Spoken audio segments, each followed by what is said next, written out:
জল শেষ হয়ে গেল নাকি? এই জানো তো, গ্রামের সব জলাশয়ের জলস্তর না নেমে গেছে, পুকুরও শুকিয়ে গেছে, কুয়োতে জল অনেক নিচে চলে গেছে।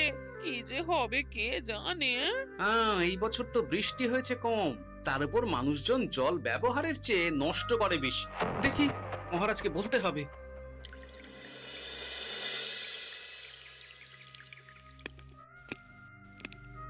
এই তো গোপাল এসে গেছে।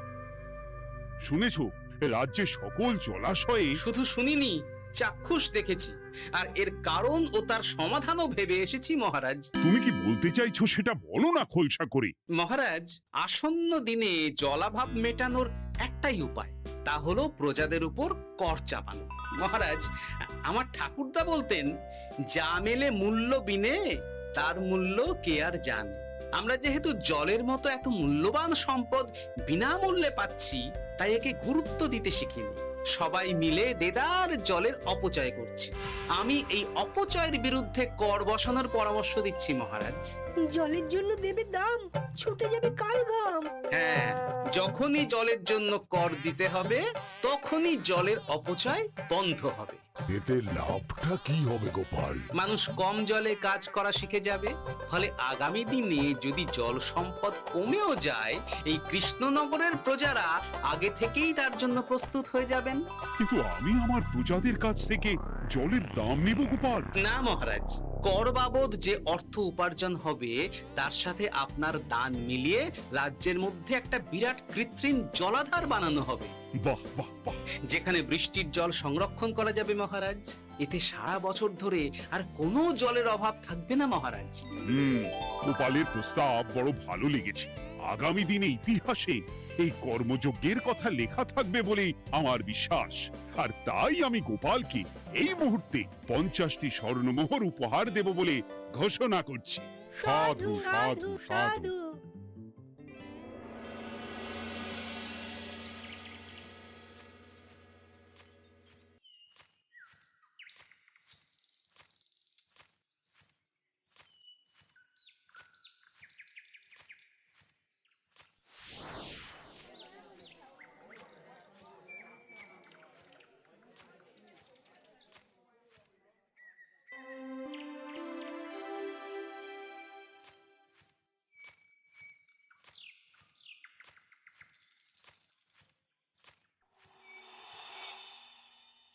মানে আমার এই এতটুকু স্বাদ তুমি পূর্ণ করবে না? আমি কি নিজের জন্য চেয়েছি নাকি? সবই তো পাবে তোমার মেয়ে আর জামাই। হ্যাঁ, সে বুঝেছে গিন্নি, তাই বলে এতগুলো মুদ্রা আমি খরচ করতে পারবো না। পারবে না? আমি তাঁতির বাড়ি থেকে মেয়ে জামাইয়ের জন্য কয়েকটা শাড়ি আর ভালো পাঞ্জাবি কিনে একটু পাঠাবো। কিন্তু এখন আমার কাছে অত মুদ্রা নেই গিন্নি, পরে পেলে আমি ঠিক তোমার স্বাদ পূরণ করব। আবার বাজে কথা বলার জায়গা পাও না তুমি। এতক্ষণ কোথায় ছিলে গো? আমি বেলায় নদীর পাড়ে গিয়েছিলাম, তখন কমলা আমাকে বলল তোমায় নাকি দেখেছে। কি দেখেছি?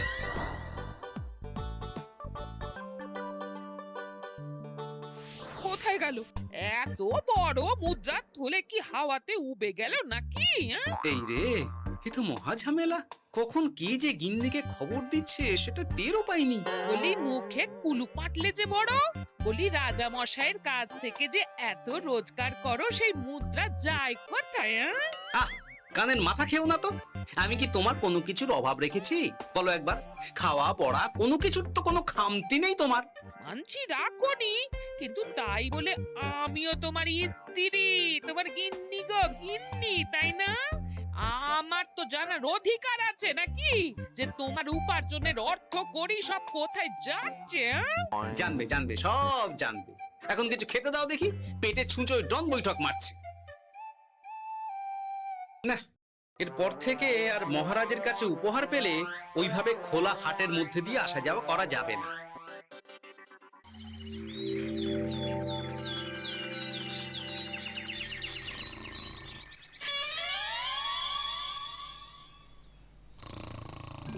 তোমার আর কোনো চিন্তা নেই গোপাল। আমি তোমার মাসোহারা তো বাড়িয়ে দিলাম, সঙ্গে প্রত্যেক দিন তুমি 10 মোহর করে পারিতোষিক পাবে। এই নাও।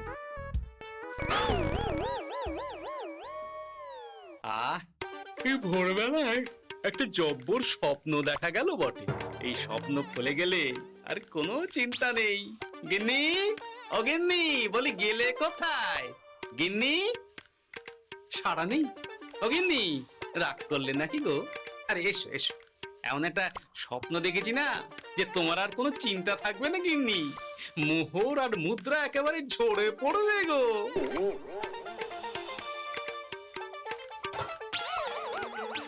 এ কি, এইসব ফলাহার সাজিয়ে রেখে গেল কোথায় গিন্নি?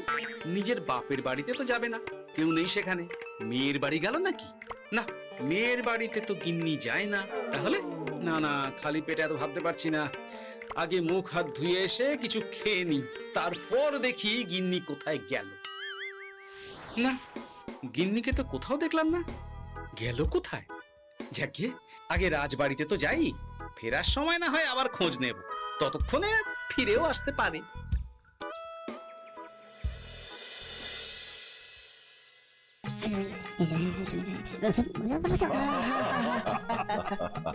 বাহ বাহ বাহ, একেই বোধহয় বলে সঙ্গগুণ। অনেকদিন এত হাসি নিয়ে। যা বলেছেন মহারাজ। হাসির চোটে পেটে ধরছে খিল। কর্তা আর গিন্নিতে দেখছি রয়েছে অনেক বেল। ঠিক গিন্নি, তুমি এখানে কি করছো? এ কি গোপাল, তুমি রাজসভায় এলে যে বড়? তুমি নাকি রাজসভার কাজ থেকে অবসর নিতে চেয়েছো? হ্যাঁ, এই কথা কে বললো মহারাজ? এই তো উনি বললেন। বলি আমি আবার কি করব? তুমি আমায় একটা কাজ দিলে আর সেটা আমি করব না বলো? আমি তোমায় কাজ দিলাম? কি কাজ? বাবা গোপাল, তুমি কি আকাশ থেকে পড়লে নাকি? তুমি তো তোমার গিন্নিকে বলে পাঠিয়েছো যে তুমি আর রাজসভার কাজে যোগ দিতে চাও না। তোমার নাকি আর কাজে মতি নেই, তুমি বিশ্রাম চাও। এই রে, গিন্নি দেখি ভয়ঙ্কর চাল দিয়েছে। আমার নামে রাজসভায় এসে এইসব বলেছে। তাই কথা ঠিকই গোপাল, যে তোমার অবসর গ্রহণের কথা শুনে আমি বিশেষ মনমরা হয়ে পড়েছিলাম। কিন্তু তোমার গিন্নি যেভাবে রাজসভায় হাসি মজা হুল্লোড় পরিবেশন করছে, তাতে আমার মনে হচ্ছে এ সাপে বর হয়েছে। এই বেলা যদি গোপালকে কায়দা করে রাজসভা থেকে তাড়ানো যায়, তাহলে আমার পথ থেকে বিরাট বড় একটা কাঁটা উপড়ে ফেলা যাবে। গোপাল গিন্নি সবার মধ্যে বিলিয়েছেন হাসি, তার জন্য রাজামশাই হয়েছেন ভারী খুশি। হ্যাঁ গোপাল, তাই আমি ঠিক করেছি তোমার স্থানে আমি তোমার গিন্নিকেই বহাল করব। হ্যাঁ, তোমার সঙ্গে ঘর সংসার করে ওর বুদ্ধি বেশ খোলতাই হয়েছে, সেটা বোঝাই যাচ্ছে। এছাড়াও আমাদের অনেক পরামর্শ দিয়ে সাহায্যও করতে পারবে। তাছাড়া উনি মহিলা বলে অন্দরমহলেও যেতে পারবেন, রানীমাও খুশি হবেন বলেই তো আমার বিশ্বাস।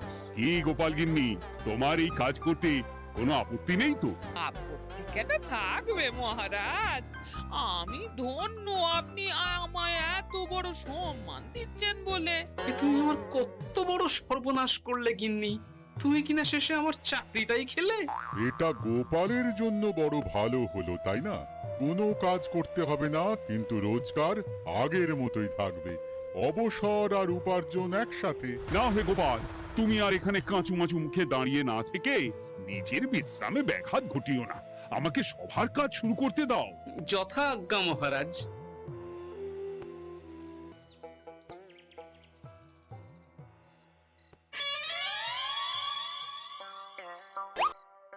মানে মহারাজ সমস্যার সমাধান করতে দিয়েছেন তোমাকে, আর তার উত্তর দেব আমি? কেন? তুমি আমার চাকরি খাবে আর তোমার সেই চাকরি রাখার দায় নেব আমি? হ্যাঁ হ্যাঁ নেবে।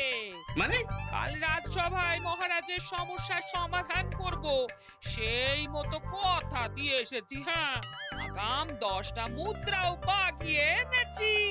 তার থেকে তোমায় একটা মুদ্রা দিলাম। এখন মানে মানে আমাকে উত্তর বলে দেবে, না হলে আমি কেন দেব? আমি পাবো একটা মুদ্রা, আর তুমি আমার কাছে উত্তর জেনে নিয়ে সেটাই বলে পাবে 9 মুদ্রা। কিছুতেই না। বলবে না? না।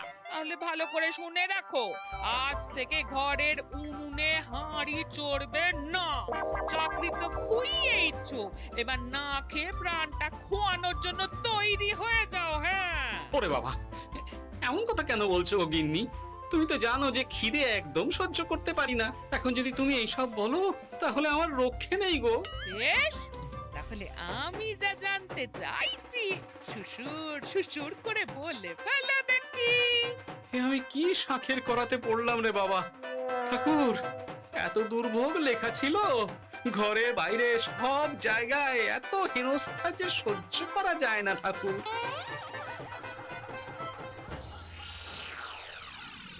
একেই তো বলে গো গিন্নি, মেঘ না চাইতেই জল।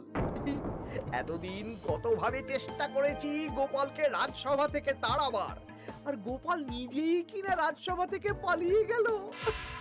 কি সব বলছো? তোমার শরীর ঠিক আছে তো? শরীর মন সব ঠিক আছে, তবে গোপালের বদলে কাকে বহাল করা হয়েছে শুনলে তোমার মাথা ঘুরে যাবে। কাকে? গোপাল গিন্নিকে। আমার কিন্তু বিষয়টা খুব একটা সরল ঠেকছে না গো। গোপাল ভাঁড়ের বুদ্ধি তো আর যে সে বুদ্ধি নয়। উনি যাই করেন খুব ভেবে চিন্তে করেন, এর পেছনে আবার কোনো মতলব নেই তো। এটা তুমি মন্দ বলনি গিন্নি। গোপালকে নিয়ে সত্যিই কোনো বিশ্বাস নেই। ও কখন কি ঘোট পাকাচ্ছে বলা যায় না। আমাকেও সাবধানে থাকতে হবে। দেখতে হবে যে গোপাল আসলে কি চাল চালতে চাইছে।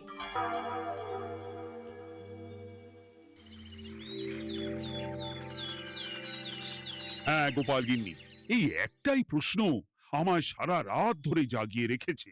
মানুষ মরে ভূত হয়, ভূত কি মরে? তাহলে ভূত মরলে কি হয়?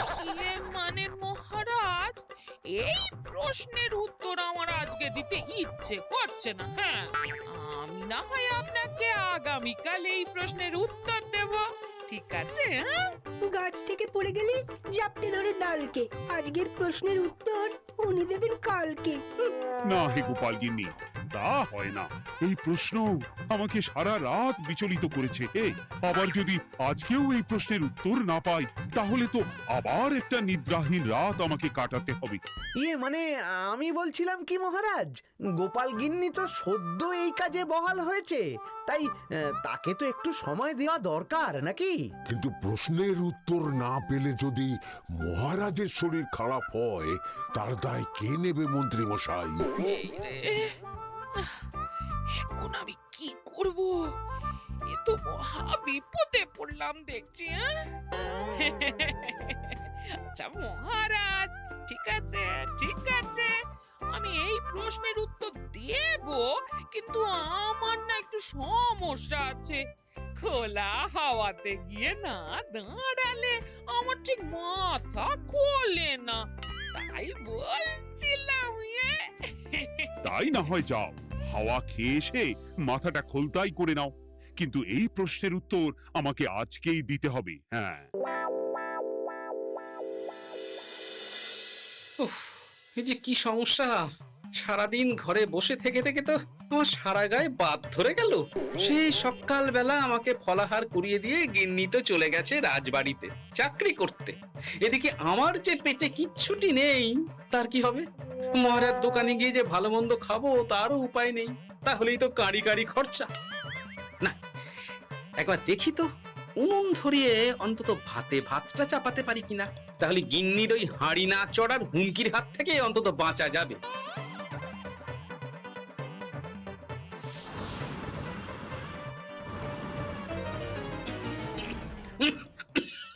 ও বাবা গো, ও বাবা, এত কেসে কেসে সোজা শেষ যাত্রা হয়ে যাবে আমার। না, এর চেয়ে না খেয়ে মরাও ঢের ভালো। দেখি তুমি বাড়িতে কেন? এত হাঁপাচ্ছ কেন? ষাঁড়ে তাড়া করেছে নাকি? আরে না গো, মানুষ মরে ভূত হয়, ভূত কি মরে? তাহলে ভূত মরলে কি হয়? খোলা হাওয়াতে গিয়ে না দাঁড়ালে আমার ঠিক মাথা খোলে না। ও, এই হলো ব্যাপার। বেশ, এর উত্তর তোমায় আমি বলে দিচ্ছি। ভূত মরে প্রথমে এক ঝুড়ি অন্ধকার হয়, সেই অন্ধকার হাওয়াতে উড়ে বেড়ায়। এক সময় সেই অন্ধকার পাতলা হতে হতে কুয়াশার মতো হয়ে যায়। ব্যাস, মিটে গেল। ব্যাস, মিটে গেল। যদি রাজা মশাই এই কথা বিশ্বাস না করেন, তুমি হলপ করে বলবে আপনি যখন মরবেন একদম মিলিয়ে নেবেন মহারাজ। এর চেয়ে এক পা এদিক ওদিক হয় না যেন। হ্যাঁ, এই না হলে তুমি গোপাল ভাঁড়, বুঝেছো তাহলে? এই তুমি চিন্তা করো না, রাজবাড়ি থেকে ফেরার সময় আমি তোমার জন্য অনেক অনেক বাজার করে আনবো, ঠিক আছে? এই আমি যাই। এ তো ভারী মজা হলো। মহারাজ তক্ষুনি প্রশ্নের উত্তর চাইলে গিন্নি এইভাবে সেই রাজবাড়ি থেকে দুধ দাঁড়িয়ে ছুটে আসছে উত্তর জানতে।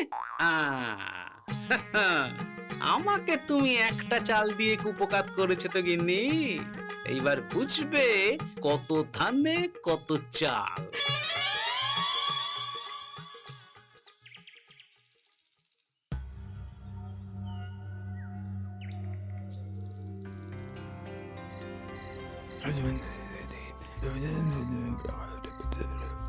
বুঝেছিস তো তোর কাজটা? খুব বুঝেছি গোপাল দাদা। নেই, এবার লেগে পড় দেখি।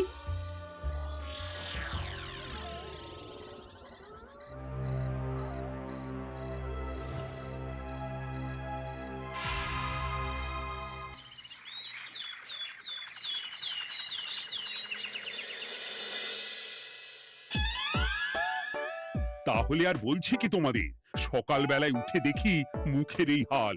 এই কাণ্ড কি করে হলো মহারাজ? আহ, তার আমি কি জানি। আমি সকালে উঠে আয়নায় নিজেকে এই অবস্থায় দেখে খুব চিন্তায় রয়েছি। গোপাল গিন্নি, আগে মহারাজ, গোপাল থাকলে যে কাজ করত সেটা তো তোমাকেই করতে হবে, বলতে হবে এর সমাধান কি। হ্যাঁ মানে মানে আমি হ্যাঁ হ্যাঁ, আমার মনে আছে। তোমার তো আবার হাওয়া না খেলে চলে না। যাও যাও, তাড়াতাড়ি হাওয়া খেয়ে এর উত্তর নিয়ে এসো।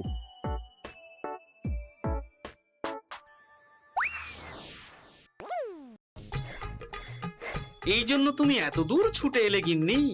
মহারাজকে বলবে যে তিনি যেন আজ রাতে চাদরটা মুখে ভালো করে মুড়িয়ে ঘুমোন, তাহলেই মিটে যাবে। এই রং চলে যাবে আর নতুন করে কিছু হবেও না। ও মা, বলি এত সোজা সমাধান? হ্যাঁ? তা নয় তো কি?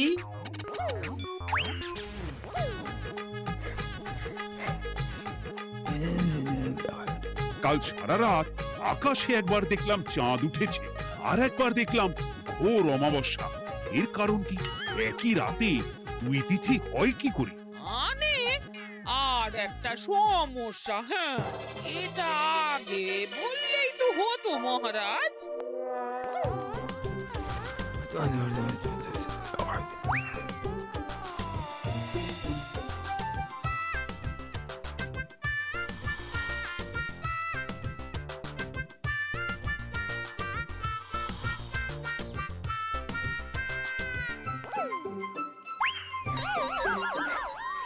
এ কি, তুমি হাওয়া খেতে গিয়ে এইভাবে খাবি খাচ্ছ কেন গোপাল গিন্নি?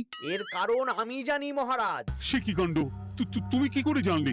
গোপাল গিন্নি মোটেও হাওয়া খেতে যায়নি মহারাজ, সে গেছিল নিজের বাড়িতে গোপালের কাছে আপনার বলা প্রশ্নের উত্তর জেনে আসতে। মানে গোপাল গিন্নি তার মানে আমাকে ঠকিয়েছে? তা জানি না মহারাজ, তবে আমার মনে হয় এর পেছনে গোপালের কোনো গভীর ষড়যন্ত্র আছে, না হলে সে এমনটা করবে কেন? আর এক রাতেই আপনার সাথে এতগুলো অদ্ভুত ঘটনা পর পর ঘটবে কেন? বটে, এক্ষুনি গোপালকে ডেকে আনো।